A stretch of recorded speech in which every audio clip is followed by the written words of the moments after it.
she's trapped inside Mind Prison. Rain is still out there. People are dying. I have to wake up. You were warned. I don't like our odds without Supergirl by our side. We have a literal legion of superheroes.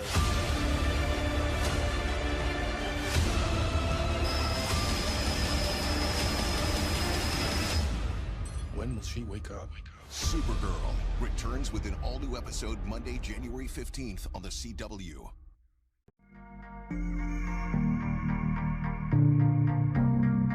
Hey guys, Ben here and welcome back to another video on Supergirl Season 3 Episode 10, and today we're going to be talking about the trailer that you just watched, which is an extended version of the original version that we got a while ago, a few weeks back. So if you do want to enjoy the video, please be sure to leave a thumbs up and subscribe if you're new, so you don't miss any DC TV videos later this year. But a quick announcement, please be sure to subscribe to my new channel in the description below. It means an awful lot if you could do that to help contribute to that new channel. But anyway, today we're going to be talking about the extended trailer that was just released, and yeah, so we're going to be breaking down the shots one by one, going through it chronologically. So in the first shot we get to see Winn and Alex inside the ship, and this is the first time we've seen Alex inside the ship because she didn't originally go, but it seems like he's actually talking to Quirrell here, who is going to be Brainiac 5, who we later see in the trailer, and I'll talk about him in a minute. But then we get the shot of Kara trying to get out of the door, and she's obviously in severe fear because she's stuck inside this dream world and she doesn't know what's happening, and Brainiac 5 has just popped up in front of her and she's trying to actually break out the door, so she couldn't use her heat vision wasn't working properly. We see that later in the trailer she tries to burn down the door, doesn't work because she's in this dreamlike state that Winn actually said. Moving back to real life, this is Rain actually entering Catco, and she smashed open the window already and she flies down, so that's something different. But most of the Kara scenes in this whole trailer are from that dreamlike state. They haven't included any scenes with Kara out of that coma. So again, a nice shot of Kara from lower down looking up at her, showing her raw emotion. I think that's a really nice shot that they included. And now our first look at Brainiac 5. Obviously we can only see the hair behind and it's very white, and we see Kara inside of the tank that we theorized that was actually where she was going to be, because we know it's a stasis pod, so it keeps Mon-El and his crew alive for 12,000 years. So the theory was that Kara was actually going to go in there because it makes a lot of sense, because it will keep her alive, because she's at the brink of death if you didn't know after fighting Rain. But we see inside some sort of building, we see two robbers and a security guard behind him, and this might be Rain or it could be the Legion of Superheroes fighting, but I think this might be Rain, because if you remember back to episode 9 when Rain first became Rain, she took out these low-level criminals, so she might be doing that. And again we get a nice Rain shot. This shot is brilliant. I really like the use of colors and the lighting is really stunning in this shot. But again, a shot that we saw before, and it's a much darker tone, so maybe they've changed the coloring and the lighting since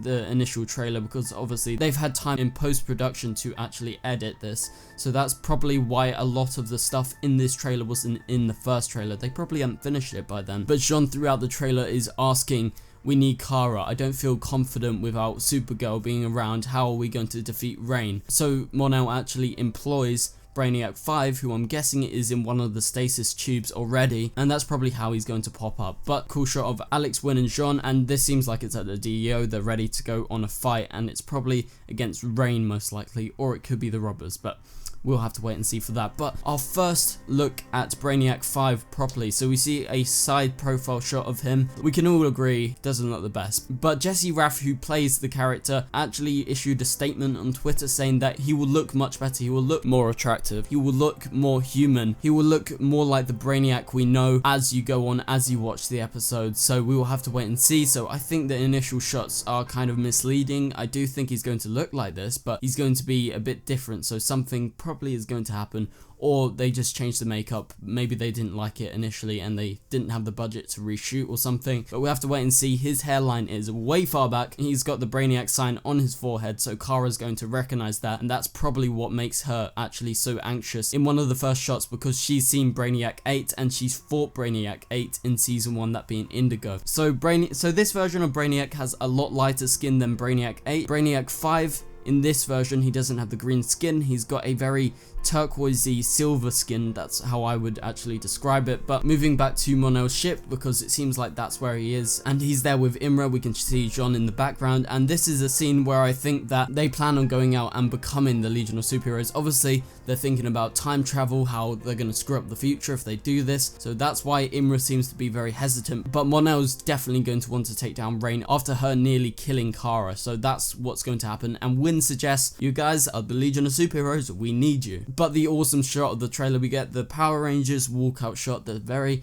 classic superhero Power Rangers shot, and it's awesome. And if you guys look very carefully, although the suits look black from the outside, there is some other colors. So if we zoom in, and I've got a zoomed in shot right here, you can see that Imra's suit actually has tints of red and maroon, and she's got some silver on it, and we see on her belt she has the Saturn logo. That's what she has in the comics, although it's normally on her chest, it's now on the belt. I think Imra's suit looks the best. We can't really see too well as to Quirrell's suit and Mon-El's suit because it's very dark and the lighting really doesn't work on this, but I've done something really interesting. I've spotted that there's two dashes coming out on Mon-El's chest, and if you add it up where the light actually goes, it makes a shield like the Supergirl shield. So I think he could have the House of El shield on there, and we can't see it properly in this shot. But it could be an all black suit with a black symbol. I think that would be great. That's a great idea if they do that. I was hoping for the comic book accurate suit. I never issued the statement that they were 100% getting that. All I said that was 100% confirmed. If some of you guys are like, oh my god, you said it wrong. No, all I said that the suits were 100% confirmed. They were getting suits, and I was just theorizing that they could get their comic book suits, and I would have liked that. But this looks awesome, and I do think he's got the House of El symbol on his chest by the dashes actually going out, because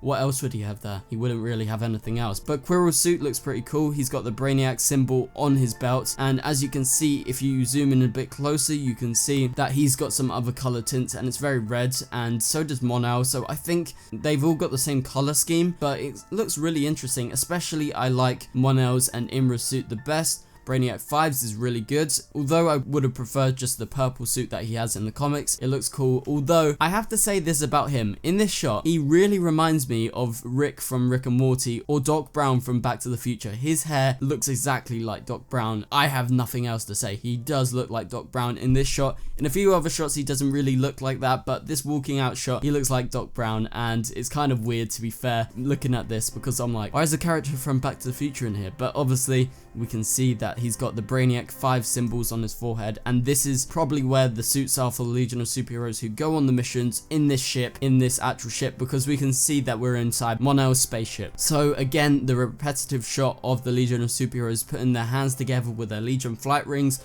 Hopefully we can see them fly. That will be awesome. And this is just an extended shot. We can see them moving their hands, and it's just a cool shot, you know. It gets us really hyped, so I'm super excited for this episode. But again, moving back to the dreamlike state that Kara is in, we can see that she's trying to break through the door, like I said earlier, with her heat vision, and it's not working. And I think at this point, where we get this awesome shot with the excellent colors and everything falling around, we get to see behind her is Brainiac 5, and Brainiac 5 in this episode, also he's going to be helping Mon-El and Imra probably fight Reign. We're going to see a bit of that. He's going to be going inside whatever trance Kara is actually stuck inside her own prison, and he's going to be trying to break her out. So she's really shocked. She can sense that he's behind him in this last shot. But if I go back to the other shot, he's got a black jumper on, and you can see the Brainiac 5 symbol there. That's just a nice Easter egg. Like, there's no real reason that he would actually be wearing that unless it's just for lounging around, and it seems like that's what he's doing. So he's just in Kara's mind, so somehow he's been able to get into her mind, and this is probably due to his mass intellect, his 12 level intellect. And I'm looking forward to how that actually goes, because you would assume that someone would have to be telepathic to go inside someone's head, like Jean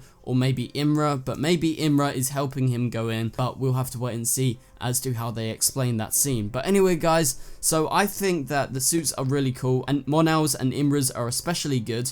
Although I would have liked the colors, you know, I said that a lot of times. I think Brainiac 5's look isn't very good. I think it's very weird, and it wasn't what all of us fans expected. We expected something different, and I think they could have done with not having that hair, with him just having his normal hair. I think that would have been better, but we'll have to wait and see. Apparently Jesse Rath says he looks a lot better in the actual episode when you see all the full scenes, but we'll wait and see. So I'm excited for the Legion of Superheroes like hell. I can't wait for Brainiac 5 to be introduced because he's a great character in the comics.